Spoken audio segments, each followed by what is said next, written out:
12 ta viloyatda eng boy viloyat bilasizlar nimaga qarab bilinadi? Bu odamlar mol-mulk solig'i, qayerda mol-mulk eng qimmat, eng zo'r bo'ladigan bo'lsa, o'sha yerda to'langan mol-mulk solig'idan bilsa bo'ladi aholinikini.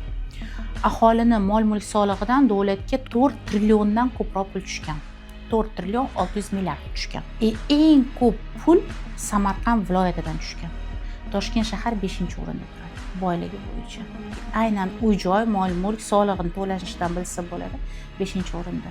Samarqand eng ko'pini to'laydi, 640 milliard to'laydi. Keyin Toshkent viloyati to'laydi, 450 milliard soliq to'laydi, mol-mulk solig'idan. Undan keyingisi Farg'ona viloyati 448 milliard to'laydi. Почти bir xil Toshkent viloyati bilan Farg'onaniki. Qashqadaryo ham xuddi shunaqa 447 milliard to'laydi.